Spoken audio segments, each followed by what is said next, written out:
shift. They would go from being God's chosen people per se, and exalted as such amongst the nations, to going into slavery openly. God himself would come down and would take the scepter of power away from Israel and give it to the most viable entity, and that would be Babylon at the time. And during the Babylonian captivity, Babylon would come and take all the princes, all of the prestigious people of Israel, and would house them in Babylon and would give them good living quarters and conditions so that they could serve them. They would somewhat turn the children from, not from honoring the God of Israel, but to serving them in their kingdom through their gods via their spiritual channels. This is where the biggest issue would come into play amongst the children, as it would be related to them taking upon tremendous levels of idolatry and all of these different mantles of wickedness. So what Jeremiah is conveying is that those that were the shepherds are no longer able to shepherd the children properly. They've gone from bad to worse because of the Babylonian captivity. And now the children are scattered. They've caused them to go astray, and they have turned them away on mountains. They have gone from mountain to hill.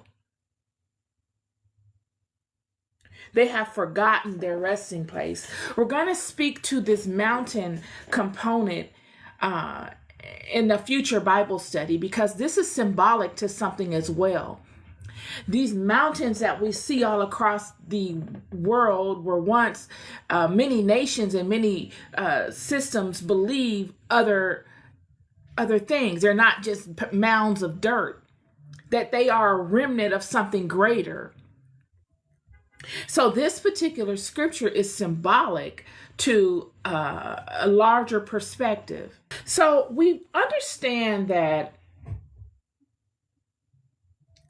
both the shepherds and the children are pretty much neck to neck at this point. Babylon would be a leveling place. It would be a place where the shepherds, the children, and everybody would be grounded. They would be leveled out. God is not speaking really like he normally would. He has come through Daniel and spoke to Daniel. And of course, he showed Jeremiah a prophecy and spoke a word to Jeremiah. But God is not moving like God had been moving during Moses and Joshua and even Isaiah's times. He's not speaking in that posture. And so because of that, it's as if every man and woman are for themselves. The shepherds are looking to capitalize on any avenue that they can to make a living for themselves. And they've coagulated themselves under the Babylonian rule, and Babylon is a capitalistic society. This is the first aspect in which we see capitalism being employed or deployed amongst these people. It is in Babylon. And the leaders of the house began to bend to the rulership of the Babylonians. They're all vying for a seat. The scepter of power has been handed to the Babylonians. So now the seat no longer belongs to Israel in the eyes of the world. In the eyes of God, it does, but the world, it does not. They cannot command a particular presence as they once did because they've sustained a substantial blow because of what God did in giving the scepter of power over to the Babylonians. So now they're falling under the Babylonian rule and they're all scattering for a seat. This is the first time this was happening. And in doing so, it corrupts the integrity of their role. They can be bought.